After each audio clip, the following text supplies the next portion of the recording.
तो नमस्कार दोस्तों, आप सभी का देव क्लासेस बूंदे ऑनलाइन प्लेटफॉर्म में दोस्तों आप सभी का बहुत बहुत स्वागत है और हार्दिक अभिनंदन है दोस्तों। सभी को नमस्कार दोस्तों, सभी को राधे राधे। आप सभी का दोस्तों भारतीय इतिहास की इस क्लास में स्वागत है। देखिए दोस्तों, अपन शुरुआत करते हैं। भारतीय इतिहास के अंतर्गत आपका टॉपिक चल रहा था दोस्तों पूर्व मध्यकाल, और पूर्व मध्यकाल भी दोस्तों अपन पढ़ रहे थे भारतीय इतिहास के अंतर्गत के प्राचीन काल में स्थापत्य कला। स्थापत्य कला के अंतर्गत दोस्तों अपन देख रहे थे कि प्राचीन भारत के अंदर जो भारतीय इतिहास में है हिंदू मंदिर जो स्थापत्य कला है आपके, उसके बारे में दोस्तों अपन ने चर्चा कर रहे थे या इतिहास के अंतर्गत अपन पढ़ रहे थे। उसी के बारे में आज अपन विस्तार से देखेंगे कि भारतीय इतिहास के अंतर्गत जो आपके प्राचीन काल में जो मंदिर स्थापत्य कला है उन मंदिरों का निर्माण दोस्तों प्राचीन काल में किन किन शैलियों से हुआ है। यह अपन देख सकते हैं कि उत्तर भारत के मंदिर आपकी कौन सी शैली से बने हैं और दक्षिण भारत के मंदिर आपके दोस्तों कौन सी शैली से बने। तो दोस्तों अपन देखना आगे अपने क्लास के अंतर्गत देखते हैं कि इसके बारे में अध्ययन अपन करते हैं। सभी को नमस्कार दोस्तों, सभी को राधे राधे। आप सभी का स्वागत है इस इतिहास की क्लास के अंतर्गत दोस्तों। और दबा करके एक बार दोस्तों इसको लाइक और शेयर कर दीजिएगा, जिससे दोस्तों आपके दोस्तों को इस क्लास के बारे में पता चल सके, अरे उनको भी पता चल सके कि भारतीय इतिहास में मंदिरों का निर्माण दोस्तों कैसे हुआ है, कौन कौन सी शैलियों का प्रयोग दोस्तों इतिहास के अंतर्गत इन मंदिरों में हुआ है।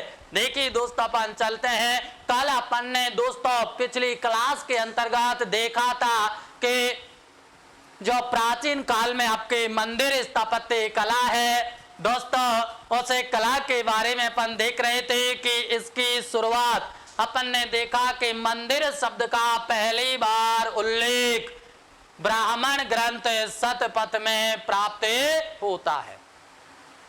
कहां प्राप्त होता है दोस्तों कि मंदिर शब्द का पहली बार उल्लेख भारतीय इतिहास के अंतर्गत दोस्तों शतपथ ब्राह्मण के अंतर्गत हमें इसका उल्लेख प्राप्त होता है लाडला।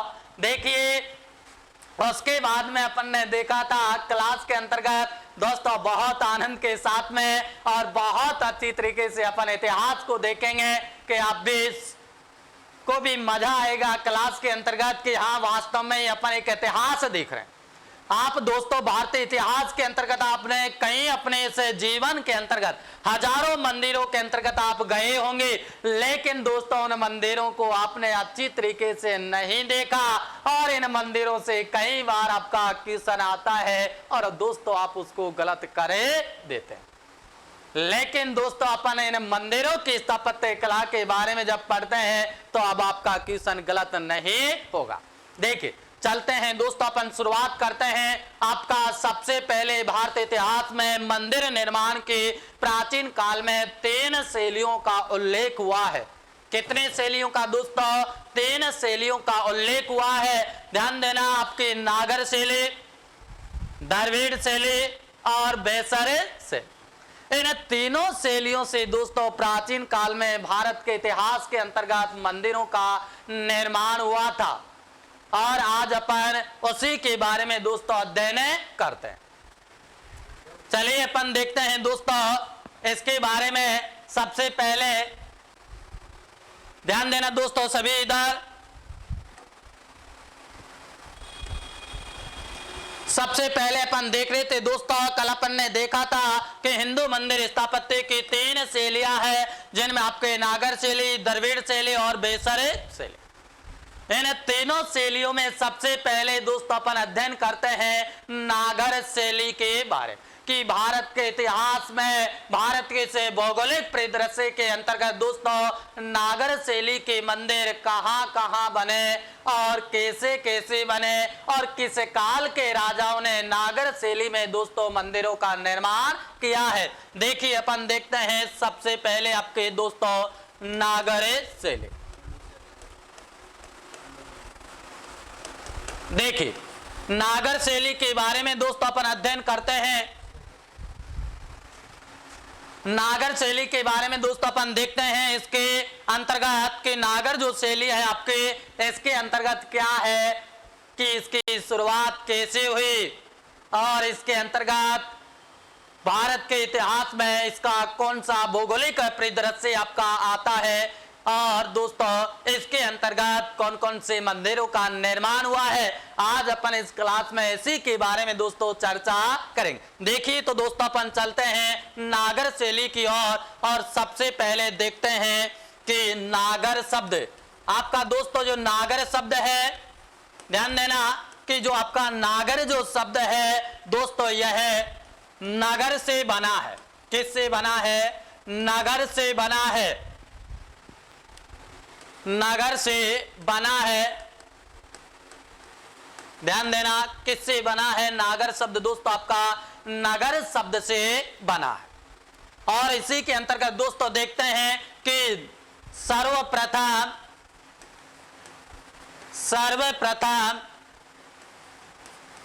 इसका प्रयोग किसका? नागर शैली का प्रयोग, ध्यान देना दोस्तों कि सर्वप्रथम नागर शैली का प्रयोग दोस्तों नगर में हुआ है। कहां हुआ है? नगर में हुआ है। कहां हुआ है दोस्तों? नगर में हुआ है। इस कारण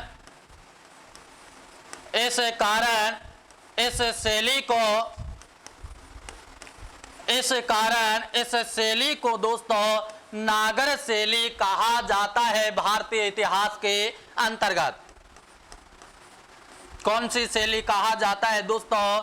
नागर शैली कहा जाता है।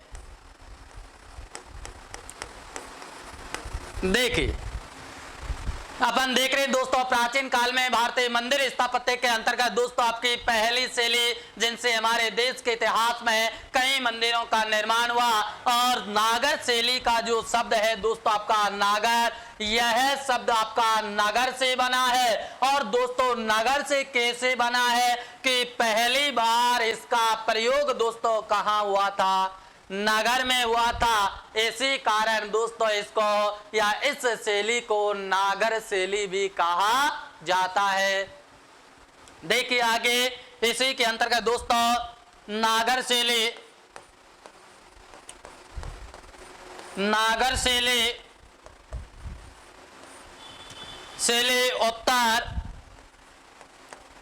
उत्तर भारत की शैली है। उत्तर भारत की शैली है। कौन सी दोस्तों? आपकी नागर शैली। ध्यान देना दोस्तों कि नागर शैली के अंतर्गत मंदिरों का निर्माण भारत की भौगोलिक परिदृश्य के अंतर्गत दोस्तों उत्तर भारत के अंदर हुआ था, जबकि आपकी द्रविड़ शैली के अंदर दक्षिण भारत के मंदिरों का निर्माण हुआ। और दोस्तों आपके बेसर शैली के अंतर्गत मध्य भारत की जो भौगोलिक पृष्ठभूमि है या परिदृश्य है वहां पर दोस्तों आपकी बेसर शैली से मंदिरों का निर्माण हुआ था। समझ में आ गया कि नागर शैली से मंदिरों का निर्माण भारत के इसे भौगोलिक पृष्ठभूमि में कहां हुआ? उत्तर भारत के अंदर। दोस्तों ध्यान देना कि पूर्व मध्य काल से लेकर के आज तक आपके जो उत्तर भारत में मंदिर बने हैं किस शैली में बने हैं दोस्तों? नागर शैली के अंतर्गत बने। अभी बहुत चर्चित मंदिर एक आपका निर्माण हो रहा है दोस्तों, कौन सा? अयोध्या में भगवान श्री राम का वो मंदिर भी दोस्तों आपका किस शैली में बन रहा है? ध्यान देने वाली बात है, बहुत महत्वपूर्ण बात है दोस्तों कि अयोध्या के अंदर भगवान श्री राम के मंदिर का निर्माण हो रहा है और उस मंदिर का निर्माण भी दोस्तों आपके नागर शैली के अंतर्गत हो रहा है। तो ध्यान देना दोस्तों कि उत्तर भारत के अंदर आपके जितने भी मंदिर बने हैं किस शैली में बने हैं दोस्तों? नागर शैली के अंतर्गत। देखिए एक बार इसको समझते हैं दोबारा, फिर अपन आगे चलते हैं दोस्तों। देखिए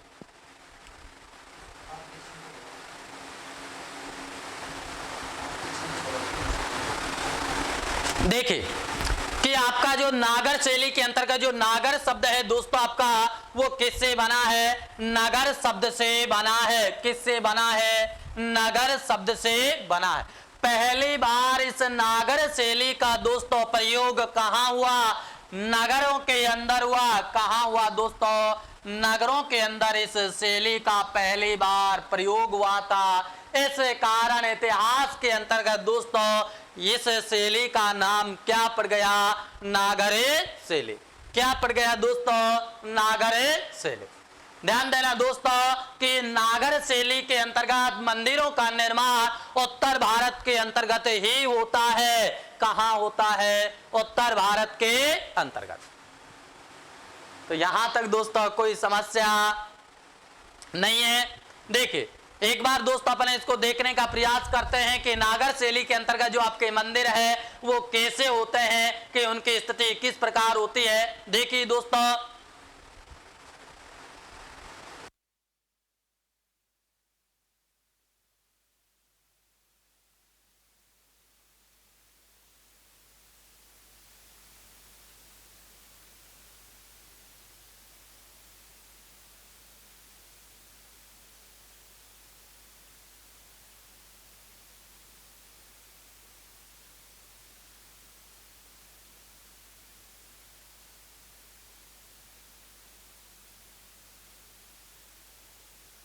देखिए दोस्तों अपन देख रहे हैं भारतीय इतिहास के अंतर्गत नागर शैली के अंतर्गत जो मंदिर आपके बने हैं उनके बारे में एक बार आप देख लीजिए कि नागर शैली के अंतर्गत मंदिरों का निर्माण दोस्तों कैसे होता था प्राचीन काल के अंतर्गत। या नागर शैली के मंदिर आपके किस स्थिति में है आप समझ जाओगे कि उत्तर भारत के, अरे वर्तमान में अपने आसपास जो मंदिर बने हैं आपके वो सभी मंदिर दोस्तों नागर शैली में बने हुए हैं। अगर आपको यहां भी समझ में नहीं आए तो अपने आसपास किसी भी मंदिर को जाकर देख लेना, सभी मंदिर आपके नागर शैली में बने हुए हैं। अब तो समझ जाओगे, देखना है एक बार देखना दोस्तों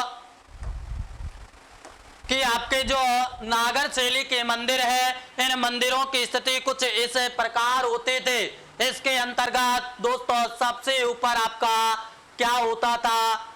कलश होता था। क्या कहा जाता था कि सर्वोच्च जो आपके मंदिर होता था, मंदिर के सर्वोच्च स्तर पर एक कलश होता था। कलश जानते होंगे मटके को बोला जाता है, सोना या चांदी का कलश होता है मंदिरों के ऊपर। और दोस्तों इस कलश के नीचे जो आपको यह आकृति दिखाई दे रही है दोस्तों, यह आकृति आमलक कहलाती है, जिसके बारे में अपन ने कल अध्ययन कर लिया, कल देख लिया था कि मंदिर से संबंधित जो आपकी शब्दावली है गर्भगृह के बारे में अपन ने देख लिया। देखिए ये दोस्तों आपका गर्भगृह है, कौन सा? ये वाला। यहां दोस्तों भगवान या देवता की आपकी मूर्ति होती है। क्या होती है? मूर्ति। और इस मूर्ति वाले स्थान को ये क्या कहा जाता है? गर्भगृह कहा जाता है। उसके बाद में दोस्तों आपके आम लक के नीचे जो स्थिति या आकृति होती है ये दोस्तों आपकी क्या कहलाती है? शिखर कहलाती है। क्या कहलाती है दोस्तों? शिखर।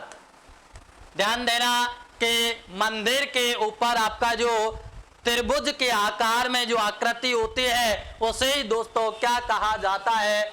शिखर कहा जाता है। उसके बाद में दोस्तों अपन ने कल देखा था कि मूर्ति के या गर्भगृह के सामने, ध्यान देना कि गर्भगृह के सामने जो दोस्तों आपके बरामदा होता है उसे क्या कहा जाता है दोस्तों? मंडप कहा जाता है। क्या कहा जाता है? मंडप कहा जाता है। क्या कहा जाता है दोस्तों? मंडप कहा जाता है।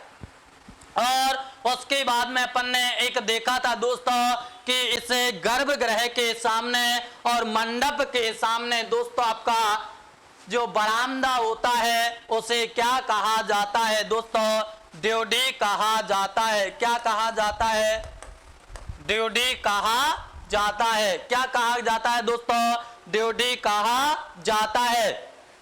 और उसके बाद में दोस्तों आपका प्रदक्षिणा मार्ग, एक शब्द था परिक्रमा मार्ग, जिसे अपन अपने भाषा में बोलते हैं कि मंदिर के अंतर्गत परिक्रमा मार्ग है, उसको ही दोस्तों प्रदक्षिणा मार्ग कहा जाता है। प्रदक्षिणा मार्ग और परिक्रमा मार्ग दोस्तों सेम होती है, एक ही बात होती है, कोई ज्यादा अंतर नहीं है। देखिए कि आपके जो गर्भगृह वाला क्षेत्र है, ये क्षेत्र दोस्तों आपका कौन सा है? गर्भगृह। यहां ये मूर्ति रखी है, क्या कहलाता है ये क्षेत्र? गर्भगृह। इसके बाद में देखिए दोस्तों कि गर्भगृह के चारों ओर जो आपका ये है, ये रास्ता, ये क्या कहलाता है? प्रदक्षिणा मार्ग। क्या कहलाता है दोस्तों? प्रदक्षिणा मार्ग या परिक्रमा मार्ग।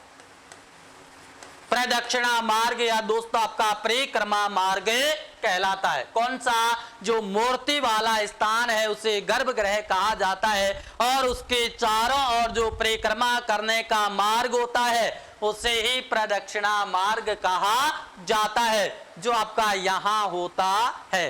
उसके बाद में अलग शब्दावली आई थी दोस्तों आपके, वो दक्षिण भारत में पाई जाती है, और वो थी दोस्तों आपकी कौन सी? ध्यान देना, ये ऐसे आपके मंदिर की चार दीवारी होती है ना? क्या होती है? चार दीवारी। दोस्तों इस चार दीवारी के पास में आपने देखा होगा कि इसका मंदिर के लिए मेन गेट भी होता है। क्या होता है? दरवाजा। क्या होता है? दरवाजा या द्वार। दोस्तों दक्षिण भारत के मंदिरों में इस मंदिरों के मुख्य द्वार को ध्यान देना, दक्षिण भारत के मंदिरों में जो मुख्य द्वार होता है दोस्तों उसे क्या कहा जाता है? क्या कहा जाता है दोस्तों? देखिए गोपुरम कहा जाता है। क्या कहा जाता है? गोपुरम कहा जाता है। समझ में आ गया दोस्तों कि दक्षिण भारत के मंदिरों के द्वार को गोपुरम के नाम से जाना जाता है। और कई बार दोस्तों आपके एग्जाम में आ चुके हैं, अगर अपन शब्दों की बात करें तो आपका मंडप पूछा गया है, और मंडप के बाद में दोस्तों आपका गर्भगृह भी कई बार टीचिंग लाइन वाली जो एग्जाम होती है उनमें कई बार दोस्तों आपके ये क्वेश्चन भी आया है। और गोपुरम के बारे में तो पूछो ही मत लाडलो, ये तो पता नहीं कि एग्जाम में कितने बार आ चुका है आपका कि गोपुरम किसे कहते हैं।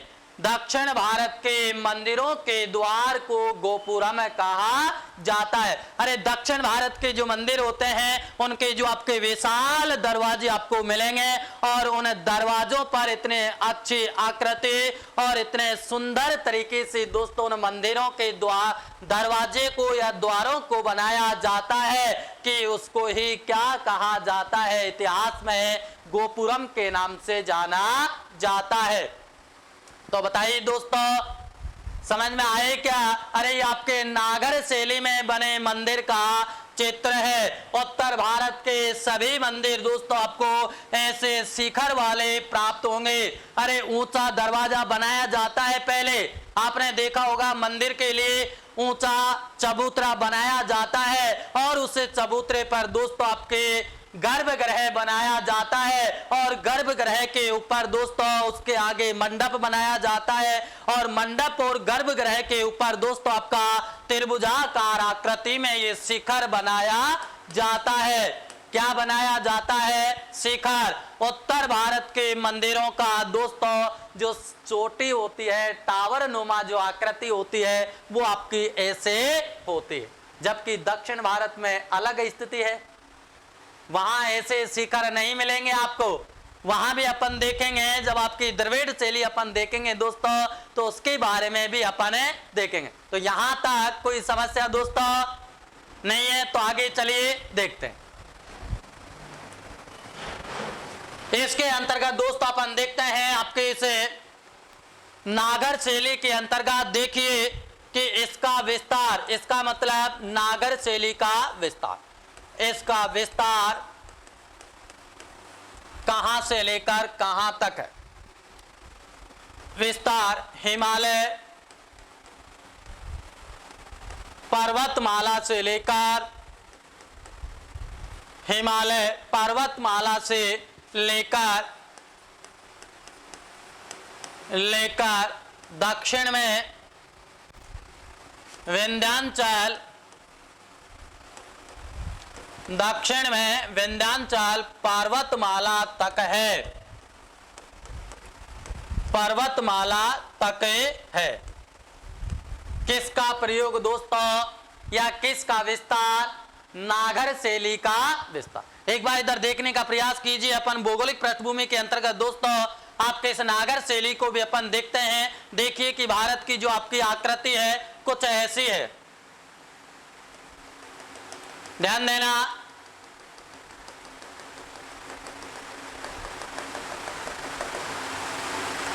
और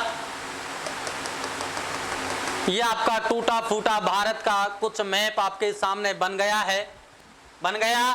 इसमें देखिए, ध्यान देना दोस्तों, इसके अंतर्गत देखने का प्रयास कीजिए कि उत्तर में आपकी ये जो आकृति है ये दोस्तों हिमालय पर्वतमाला है। कौन सा है? हिमालय पर्वतमाला। और दोस्तों दक्षिण के अंतर्गत आपके यहां से लेकर के ये दोस्तों आपका विंध्याचल पर्वतमाला है। कौन सा है?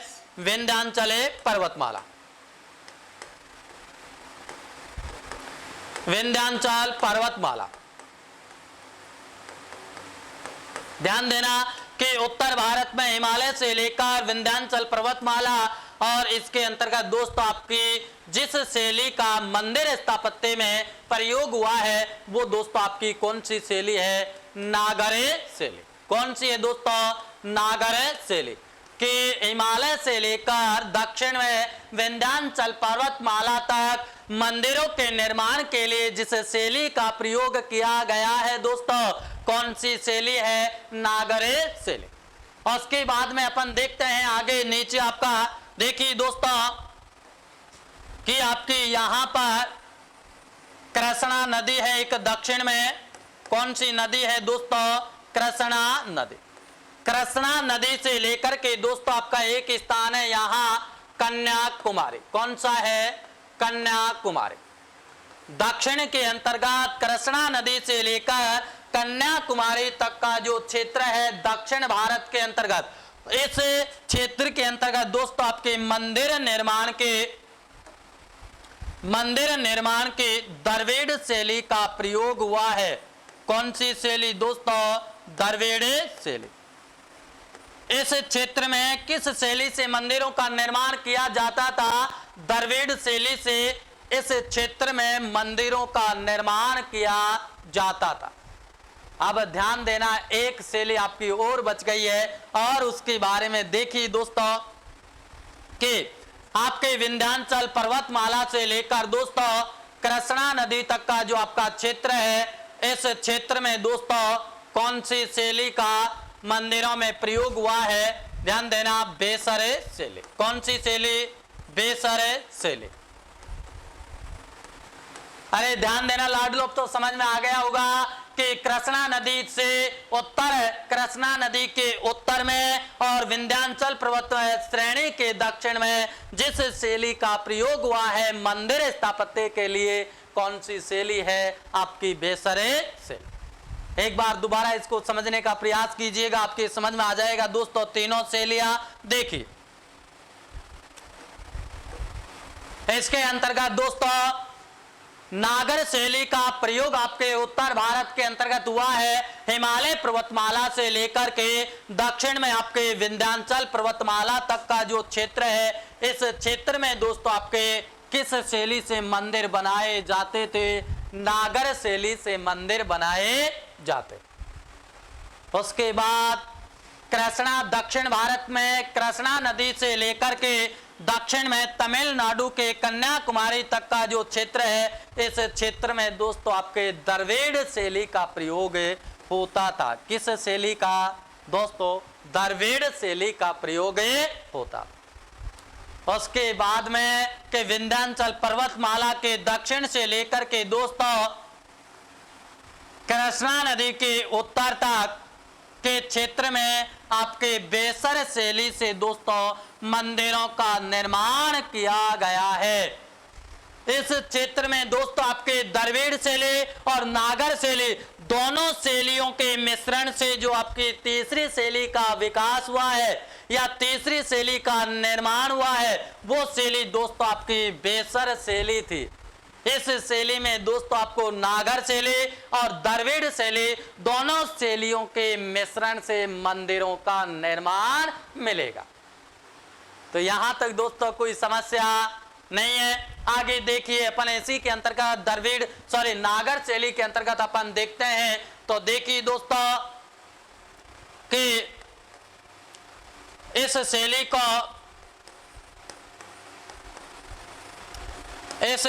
को ध्यान देना दोस्तों, इस शैली को इतिहास में आर्य शैली नाम है, इसके उपनाम आर्य शैली, और दूसरा नाम है इसका पर्वतीय शैली। दूसरा कौन सा नाम है? पर्वतीय शैली। तीसरा नाम इसका हमें प्राप्त होता है दोस्तों लाट शैली। कौन सा? लाट शैली।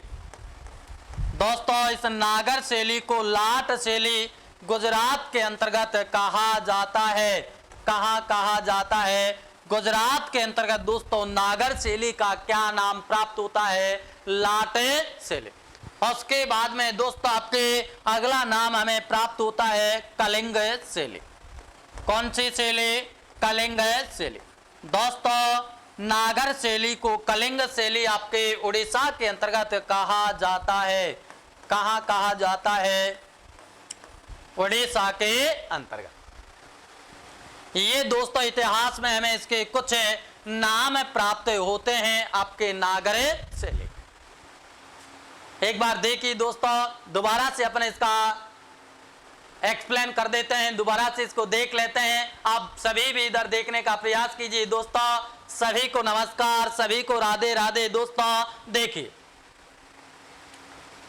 नागर शैली के बारे में दोस्तों अपन देख रहे हैं, अध्ययन कर रहे हैं, और उसी के अंतर्गत अपन विस्तार से आज इसका अध्ययन करते हैं दोस्तों। इतिहास के अंतर्गत कि आपका क्वेश्चन यदि नागर शैली से आ जाता है तो दोस्तों यहां से बाहर बिल्कुल भी नहीं जाएगा। एक बार इधर देखिए आप सभी दोस्तों, किस नागर शैली का विस्तार भारत में हिमालय पर्वतमाला से लेकर के दोस्तों विंध्याचल पर्वतमाला तक है। यानी कि हिमालय से लेकर के विंध्याचल पर्वतमाला तक जिन मंदिरों का निर्माण हुआ है, किस शैली में हुआ है लाडलो?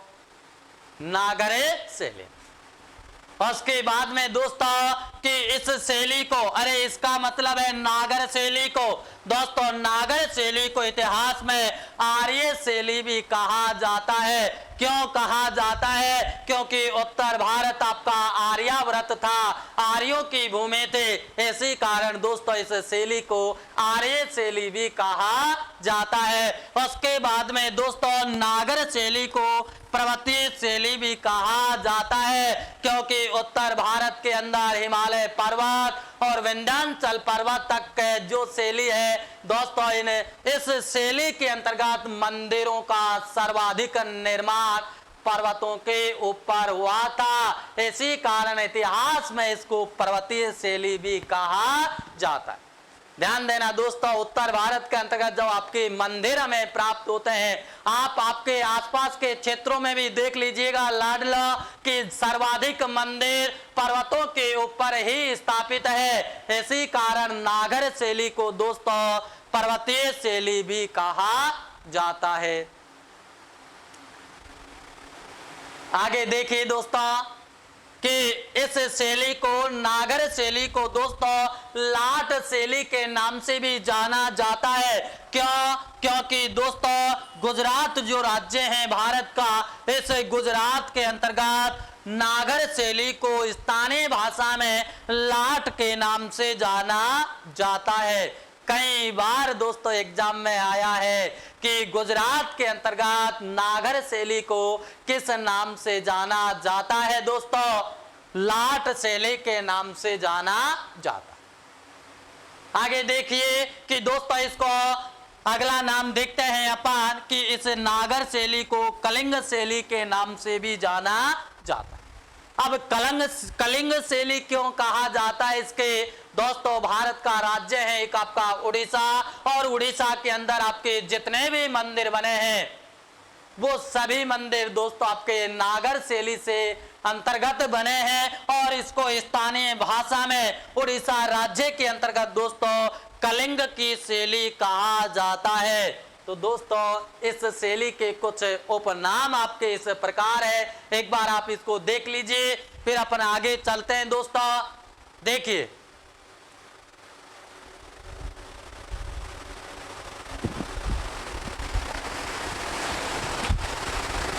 देखिए दोस्तों आगे चलते हैं। इसी के अंतर्गत नागर शैली के अंतर्गत दोस्तों देखिए कि नागर शैली के अंतर्गत और हमें क्या क्या चीजें देखने को प्राप्त होती है उसके बारे में अपन देखते हैं। दोस्तों नागर शैली की विशेषताएं ध्यान देना बहुत महत्वपूर्ण है। नागर शैली की विशेषताएं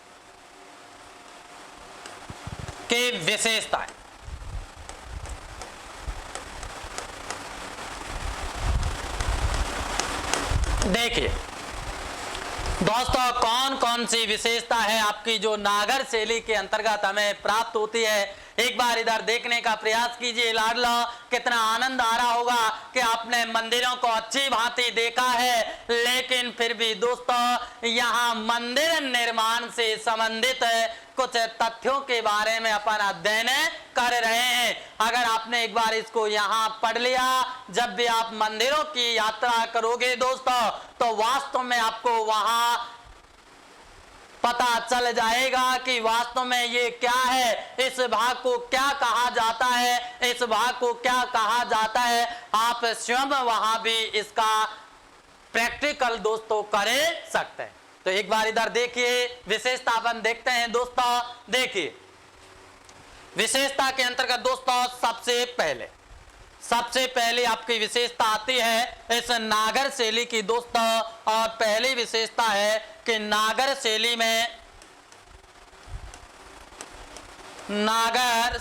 में मंदिरों का निर्माण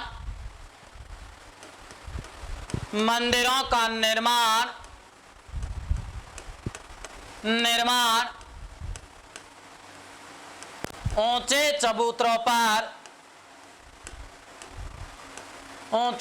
चबूतरों पर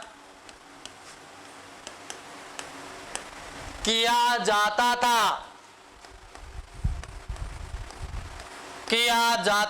था।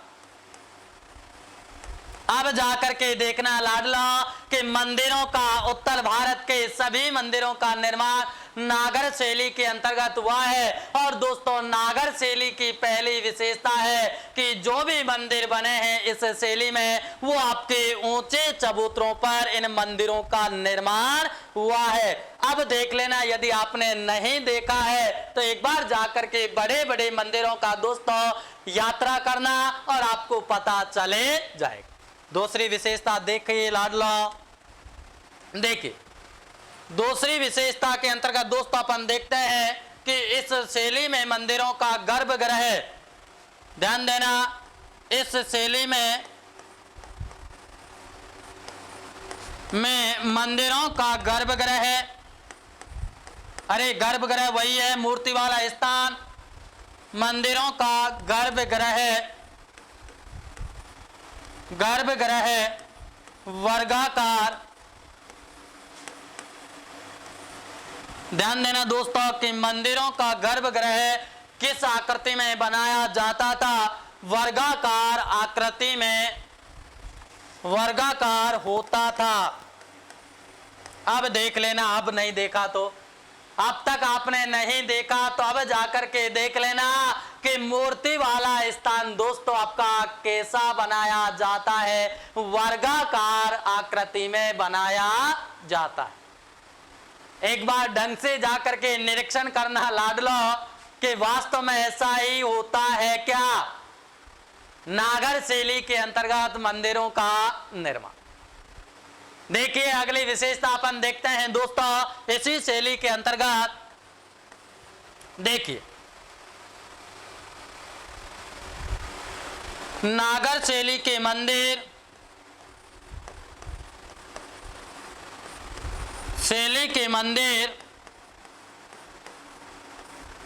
गर्भगृह से लेकर मंदिर आधार से आधार से शिखर तक, आधार से शिखर तक, ध्यान देना कि नागर शैली के मंदिर आधार से शिखर तक चतुष्कोणीय होते हैं, चतुष्कोणीय होते हैं। देखिए लाडलो, इधर देखिए दोबारा से अपन इसका अध्ययन करते हैं। आपके नागर शैली के मंदिरों की विशेषता सबसे महत्वपूर्ण टॉपिक है दोस्तों। नोट लगा करके विशेष रूप से इस विशेषताओं को देख लेना दोस्तों, बहुत महत्वपूर्ण है आपकी एग्जाम के लिए। देखिए लाडलो, इधर देखने का प्रयास कीजिए। नागर शैली की विशेषता है, अपन देख रहे हैं दोस्तों कि नागर शैली के मंदिरों का निर्माण एक ऊंचे चबूतरों पर किया जाता है। कहां बनाए जाते हैं मंदिर दोस्तों? ऊंचे चबूतरों पर। ध्यान में रह जाएगा। देखिए दूसरी विशेषता है दोस्तों इसकी कि इस शैली में मंदिरों का निर्माण, दोस्तों ध्यान देना कि इस शैली में मंदिरों का गर्भगृह कैसा होता है? वर्गाकार आकृति में होता है लाडलो। कैसे होता है मंदिर का गर्भगृह? नागर शैली के मंदिरों का गर्भगृह वर्गाकार आकृति में होता है। अब जाकर के देखना, वास्तव में आपको पता चलेगा कि मंदिर के निर्माण शैली नागर में क्या ऐसा ही होता है। बिल्कुल एग्जैक्ट दोस्तों आपका ऐसा ही होता है। आगे देखिए अगली विशेषता लाडलो। देखिए दोस्तों कि नागर शैली के मंदिर अपने आधार से लेकर शिखर तक कैसे हैं? चतुष्कोणीय हैं। अभी अपन ने देखे थे जब इसकी आकृति वास्तविक देखा था अपन ने, चित्र के अंतर्गत आपने देखा कि चतुष्कोणीय है। किस शैली के मंदिरों का आकार? दोस्तों नागर शैली के मंदिरों का आकार।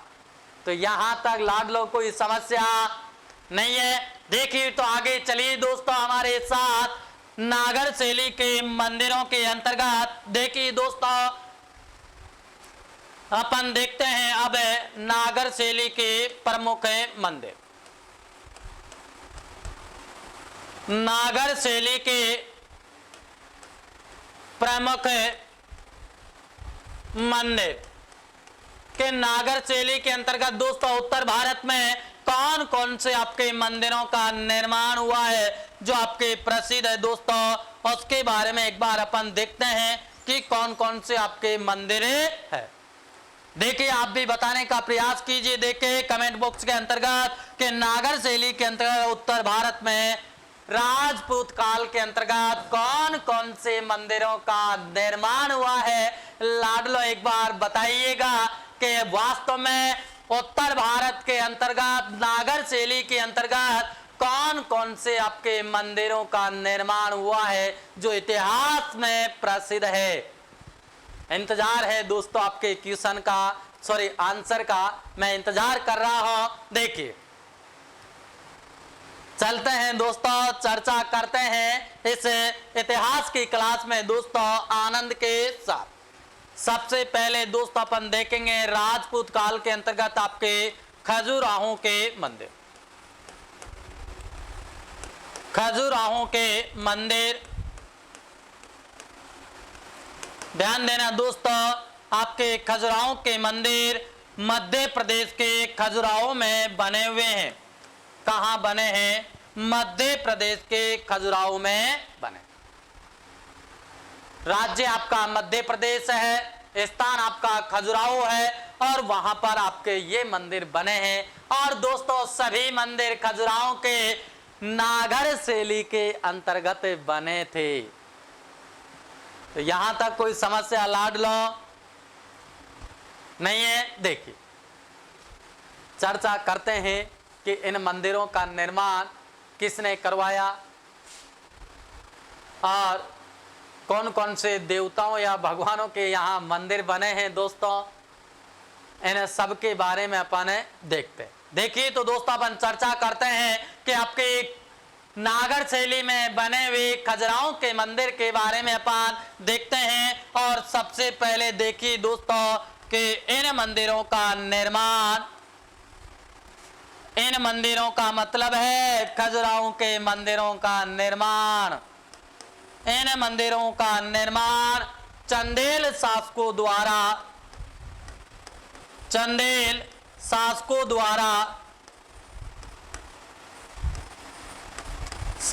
द्वारा करवाया गया था।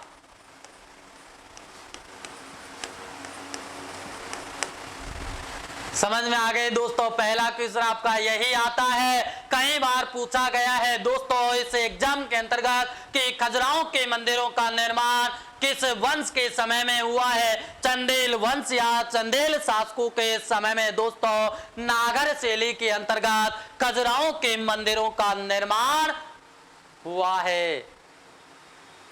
बताइए लाडलो कैसा आनंद आ रहा है इस क्लास का।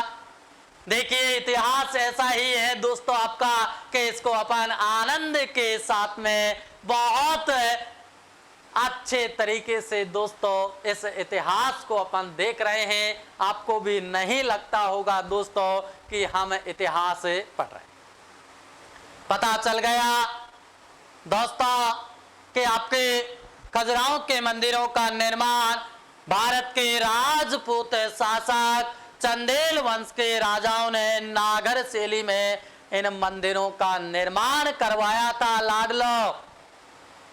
आगे देखिए इन्हीं के अंतर्गत सबसे पहले दोस्तों आपके इन खजुराहो के मंदिर के अंतर्गत सबसे पहला मंदिर देखते हैं दोस्तों। और कौन सा है? कंदारिया या कंडारिया का मंदिर, कंदरिया का, कंदरिया का महादेव मंदिर सबसे प्रसिद्ध मंदिर है दोस्तों आपके खजुराहो के अंतर्गत। कंडारिया या कंदरिया का महादेव का मंदिर बहुत प्रसिद्ध है दोस्तों। हजारों बार आपका ये क्वेश्चन आ चुका है। सबसे ज्यादा प्रसिद्ध है लाडलो आपके खजुराहो के कंदरिया का महादेव मंदिर। पूछा जाता है कंदरिया का महादेव मंदिर कहां है? खजुराहो के अंतर्गत। देखिए इसके अंतर्गत देखते हैं कि क्या रामायण और महाभारत है दोस्तों। देखिए इसके अंतर्गत देखिए दोस्तों कि इसका निर्माण, ध्यान देना, इसका निर्माण चंदेल शासक, इसका मतलब कंदरिया महादेव का मंदिर का निर्माण दोस्तों चंदेल शासक वेदाधर के द्वारा करवाया गया था। वेदाधर के द्वारा करवाया गया था।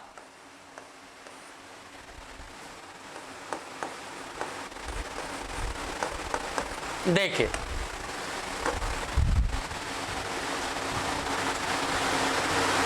इधर देखिए लाडलो बहुत आनंद आ रहा है इतिहास पढ़ने में। देखिए नागर शैली के प्रमुख मंदिरों के बारे में दोस्तों अपन देख रहे हैं कि उत्तर भारत के अंतर्गत हिमालय से लेकर विंध्याचल पर्वतमाला तक दोस्तों इस नागर शैली में कौन कौन से मंदिरों का निर्माण हुआ है, उन्हें मंदिरों के बारे में दोस्तों अपन अध्ययन कर रहे हैं। और सबसे पहले अपन देखते हैं दोस्तों खजुराहो के मंदिर। खजुराहो दोस्तों आपका कहाँ है? मध्य प्रदेश में है। और मध्य प्रदेश के खजुराहो जिलों के अंदर खजुराहो नामक स्थान पर आपके ये मंदिर बने हुए हैं दोस्तों।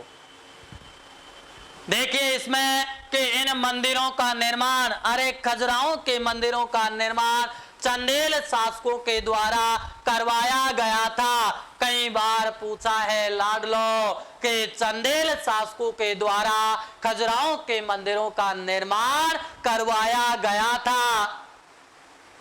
समस्या है क्या?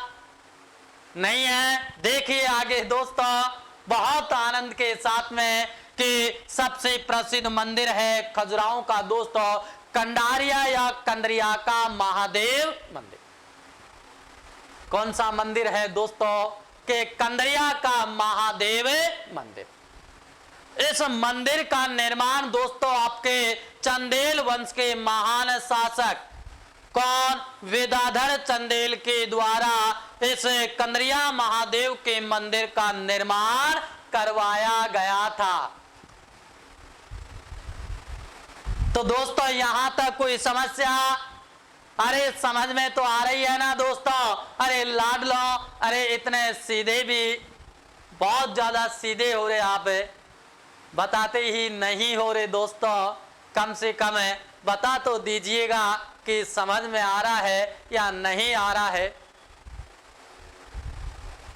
आ रहा है ना दोस्तों। देखिए ध्यान देना दोस्तों, अपन इसी के अंतर्गत नागर शैली के प्रमुख मंदिरों का बारे में देखेंगे, जिसमें आपके मध्य प्रदेश, राजस्थान, गुजरात और उसके बाद में दोस्तों आपके उड़ीसा के प्रमुख मंदिर है जो आपके नागर शैली में बने हैं, इनके बारे में अपन देखेंगे। उसके बाद द्रविड़ शैली के अंतर्गत आपके चोल है, चेर है, पांडे है, चालुक्य है, इन वंशों के शासकों ने द्रविड़ शैली का इतना विस्तार और इतने सर्वोच्च स्थिति पर पहुंचा दिया था दोस्तों, उनके बारे में भी अपन देखेंगे।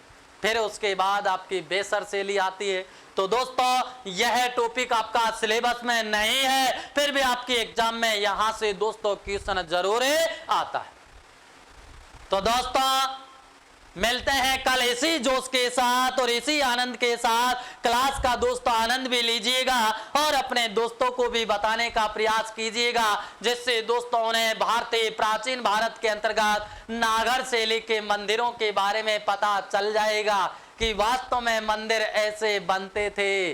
अरे लाडलो एक बार बताना जरूर, ये आपके गुरुजी का अनुरोध है आपसे। तो दोस्तों सभी को नमस्कार, सभी को राधे राधे और मिलते हैं कल दोस्तों इसी समय 12 से 1 आपके YouTube के अंतर्गत दोस्तों लाइव क्लास चलती है, तो आप सभी उसमें जुड़ने का प्रयास कीजिएगा। तो नमस्कार दोस्तों, मिलते हैं कल।